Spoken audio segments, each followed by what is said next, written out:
My name is Nora Whitman. I'm 67 years old, and one quiet morning, I realized that all my tomorrows had already happened.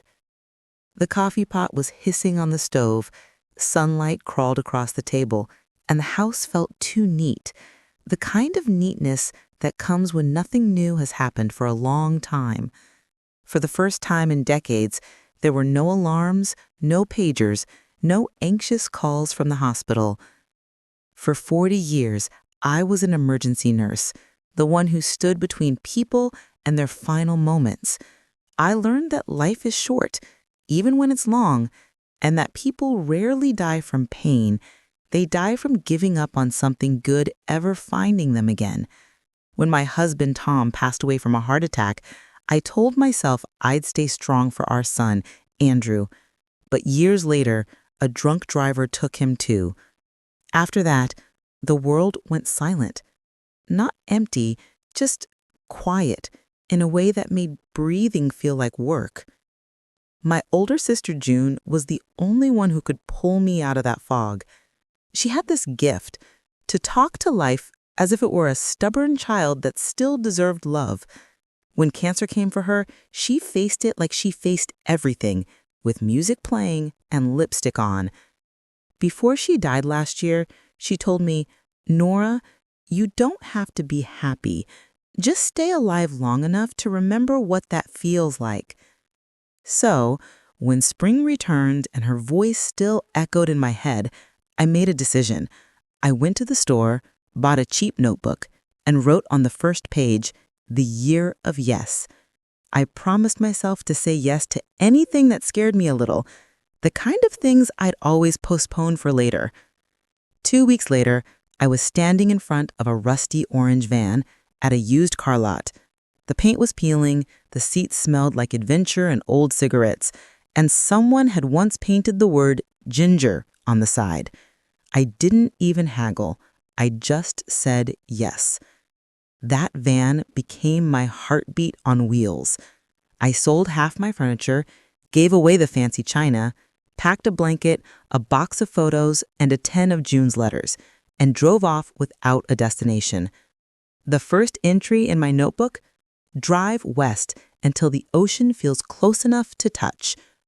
On the second morning of my new life, I parked near a small harbor. The wind smelled like salt and promises. While I sipped my coffee from a thermos, a man in a worn leather jacket was fixing his motorcycle nearby. His hands were steady, his hair silver. When I offered him some coffee, he looked up, half smiling. "Only if it's not diesel." I laughed. He did too. And for a split second, the world felt less lonely. His name, I'd learn later, was Ray Delgado, a man who'd spent most of his life putting out fires, only to realize that some flames you just have to let burn. That day, we both drove away in opposite directions, pretending it was nothing. But sometimes the smallest detours lead you exactly where you were meant to go. The first week on the road felt like rehab for the soul. I was learning how to sleep without the hum of hospital machines and how to wake up without guilt for being alive. Each morning, I brewed coffee on a small gas stove and wrote in my notebook, "Still here." I stopped whenever I wanted, at farmers markets, roadside diners, rivers that shimmered like liquid glass. For the first time in decades, I was living on my own pulse, not someone else's monitor. A week later, in a quiet campground in New Hampshire, I met Ray again.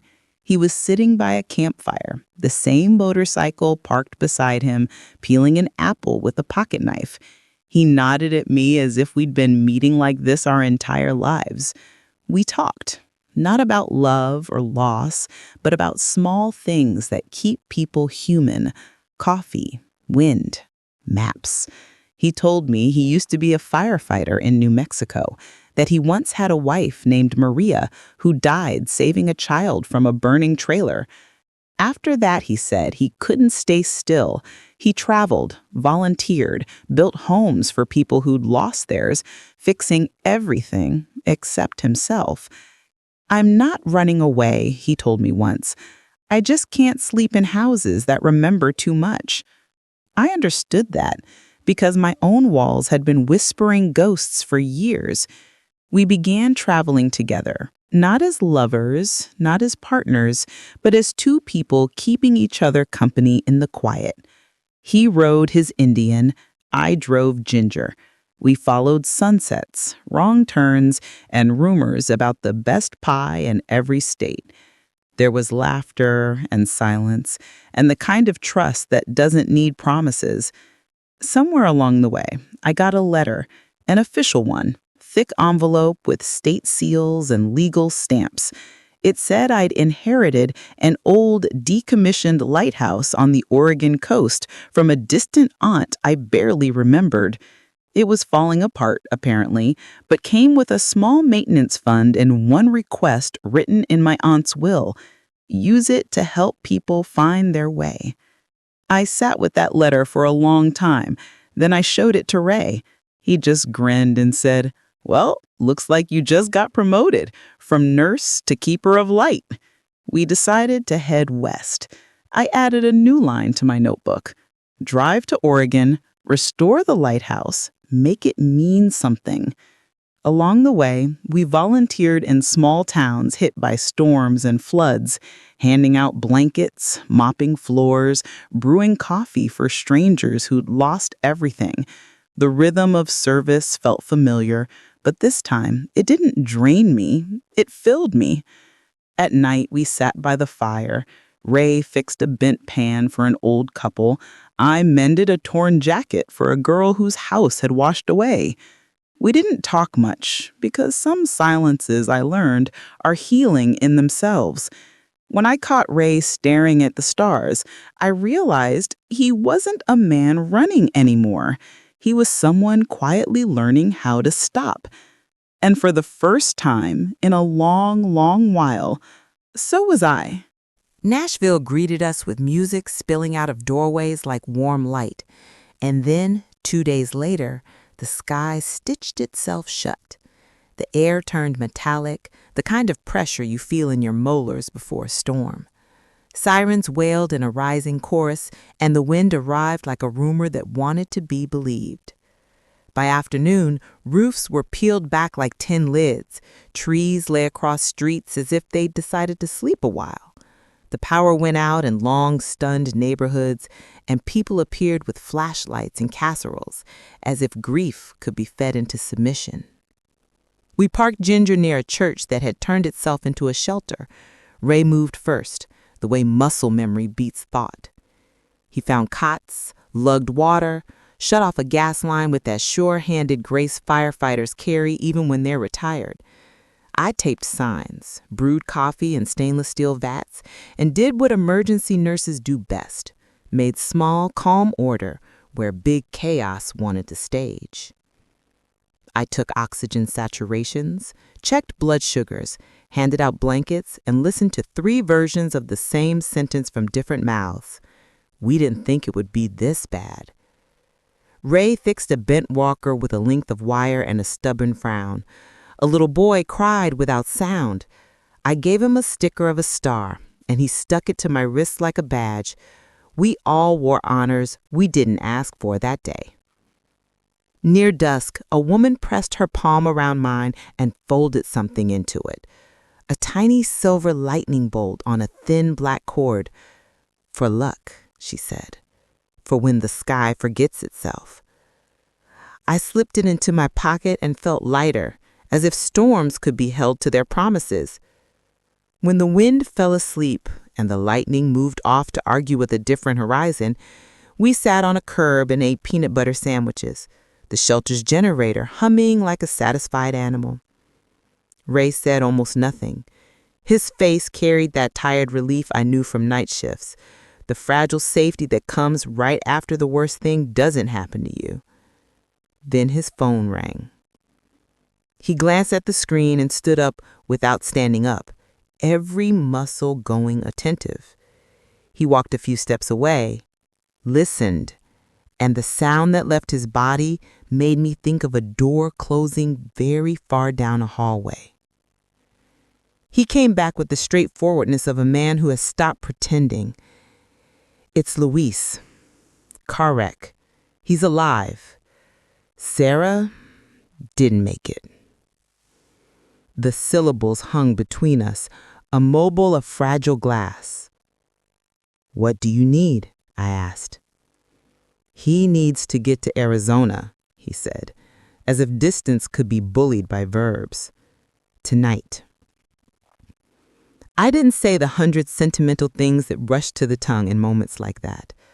I handed him the lightning bolt and watched his mouth quirk in a broken line. For when the sky forgets itself, I said.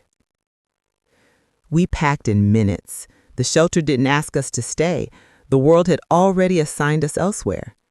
Ray swung onto the Indian. I slid behind Ginger's wheel and set the GPS for a red dot on a beige map.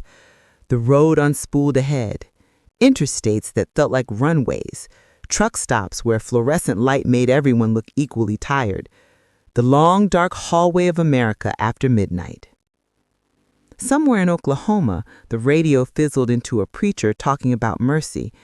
I clicked it off and counted mile markers instead. Ray rode just ahead of me, tail light blinking like a heartbeat I was borrowing. We stopped every few hours to swap coffee for water and silence for sturdier silence.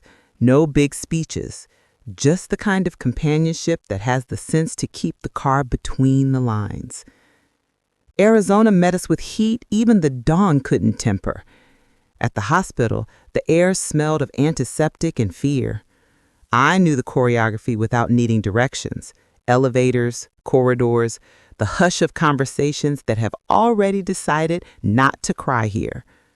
Luis lay in a room with machines making their quiet arguments on his behalf. He was alive. The words sat down hard in my chest. On a plastic chair, in the waiting area, a small boy swung his legs, brown hair, knees nicked from living, and eyes like windows after rain. Tommy, the social worker said softly. He's 6. Ray approached him as if kindness were a fragile animal. He crouched, kept his hands visible, and offered his name like a peace flag.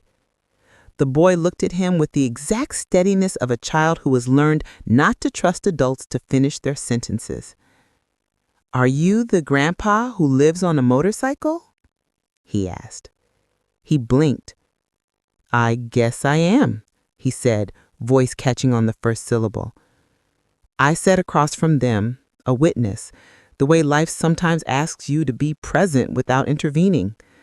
The social worker explained things in the practical grammar of emergency. Temporary guardianship, paperwork, next steps. I provided the nurse's translation. What will happen today, what needs to happen by Friday, where the soft chair is when the world gets sharp. For a week, we rotated between hospital and borrowed sofa. Tommy learned how to fall asleep with new shapes in his heart. I learned how to make pancakes that look like animals and how to tuck a blanket so it says, "You're safe," without words. Ray learned, slowly, how to be still in a room that was all need. He fixed the broken cabinet door in the borrowed kitchen and stood staring at it afterwards, like a man trying to recognize himself in a mirror after a haircut. When Luis was transferred to rehab, the social worker slid a stock of forms across a table. Interim custody, if you're willing.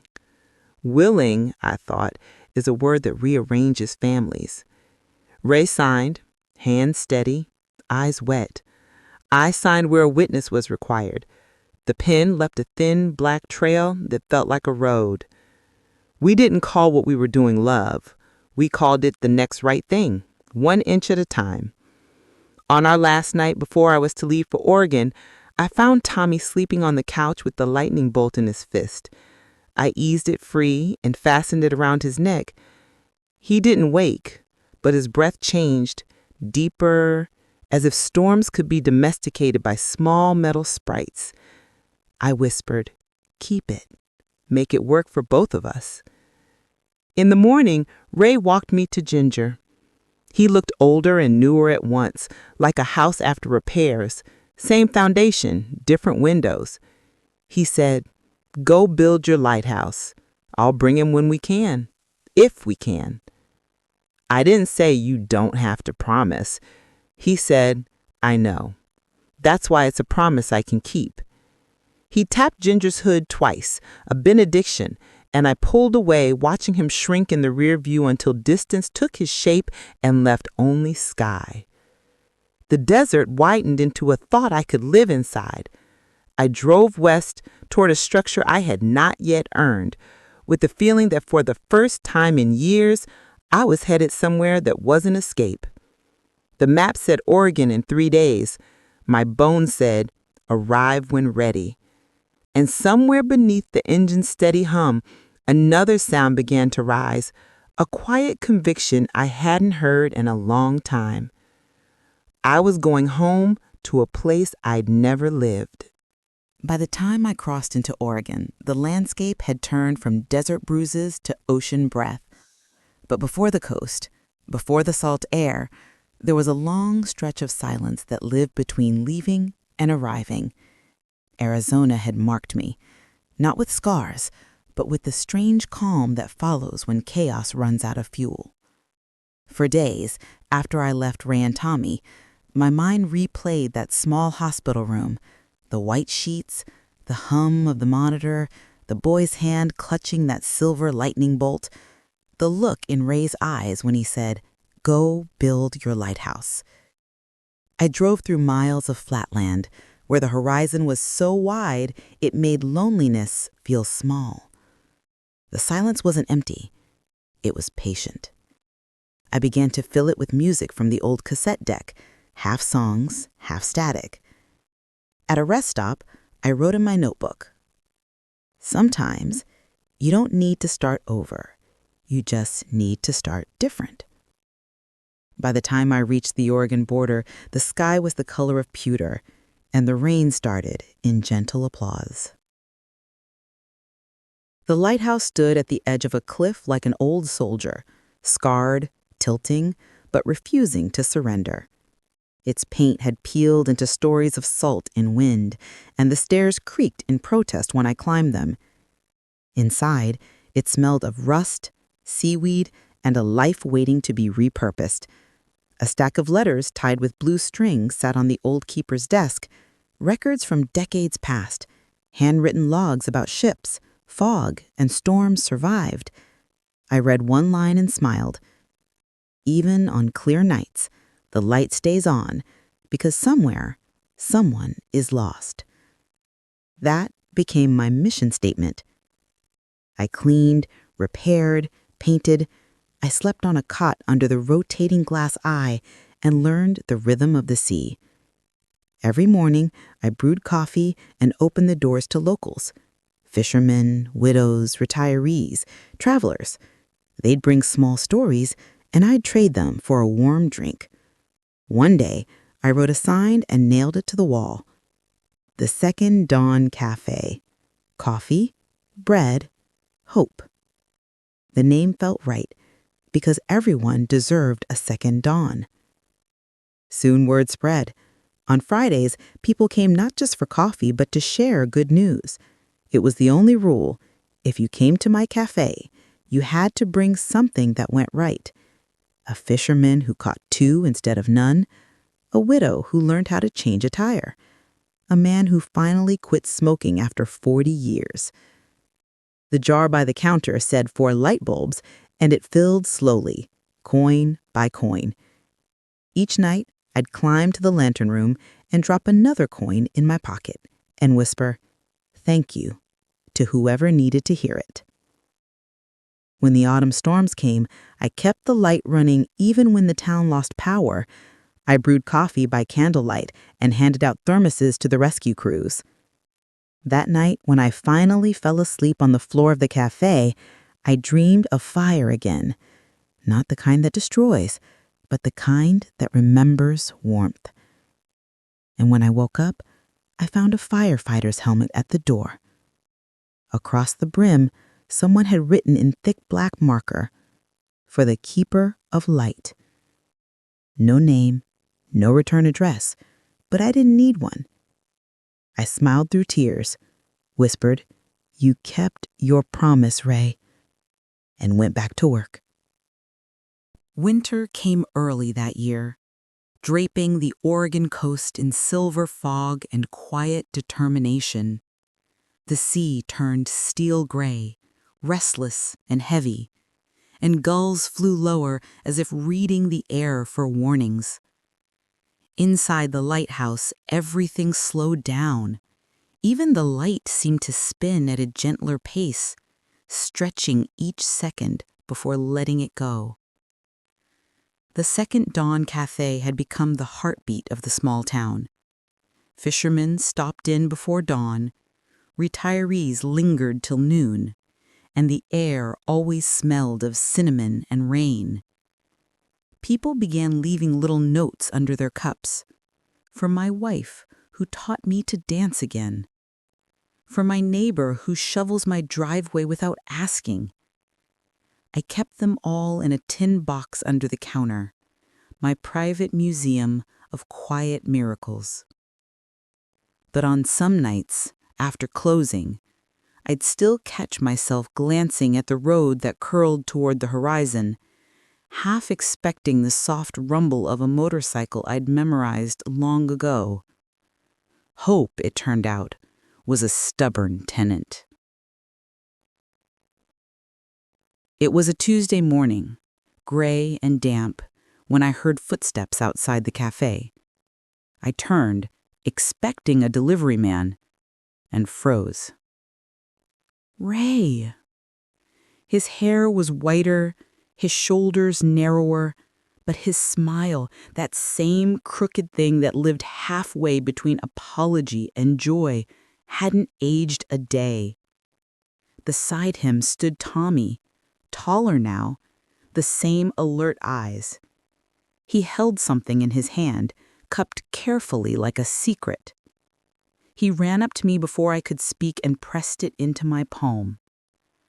The silver lightning bolt. He said you'd know what to do with it, Tommy said. He said you make storms behave.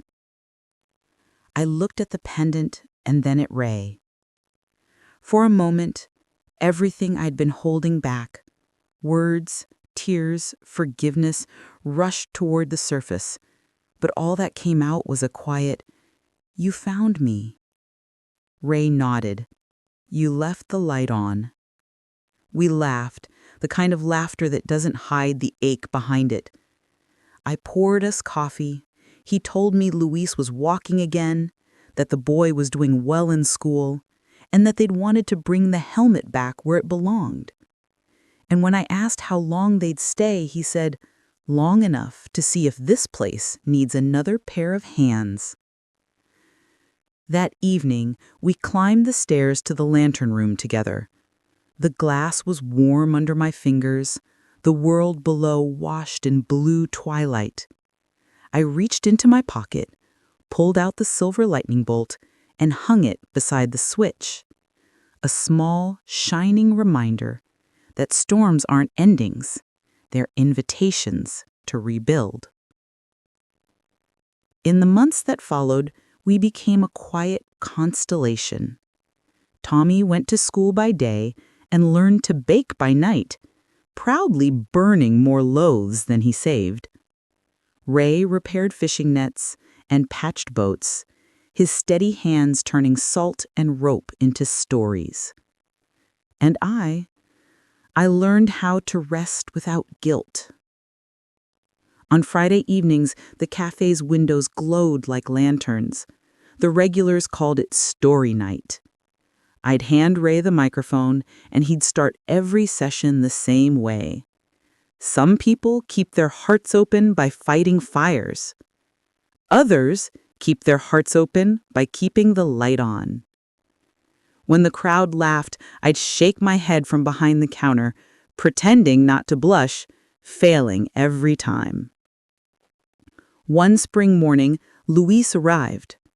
He looked older than his years, but with that same Delgado jawline, stubborn, kind, built for resilience.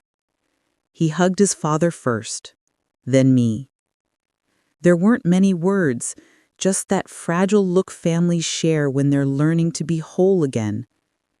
Before leaving, He took the firefighter's helmet from the cafe wall, wrote something inside the brim, and set it down on the counter.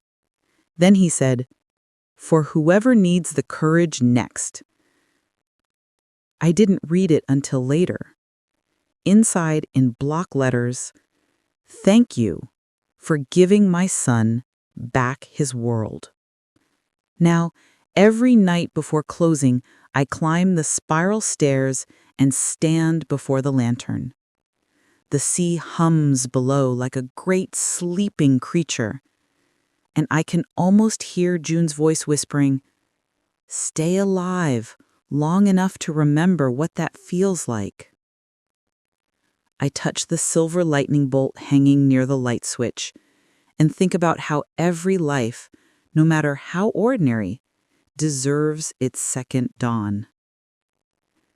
Ray still teases me that I talk to the sea more than to him. Tommy's off to high school now, convinced the lighthouse is haunted and secretly hoping he'll be the one to prove it.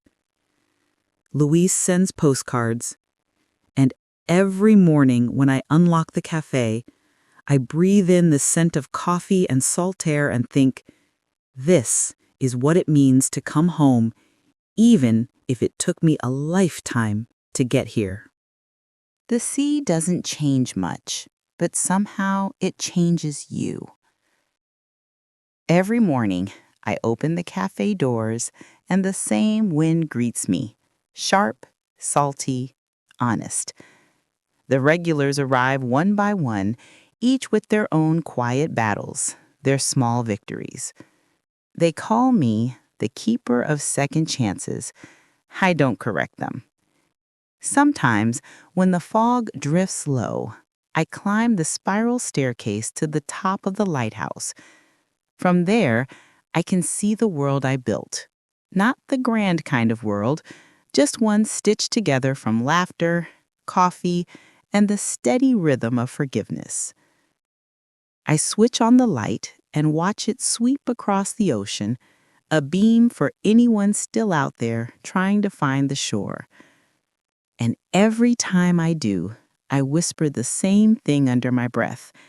You're not lost. You're just on your way home. Then I go back downstairs, pour another cup of coffee, and wait for the next story to walk through the door. Because that's what we do here. We stay. We keep the light on, and we say, yes.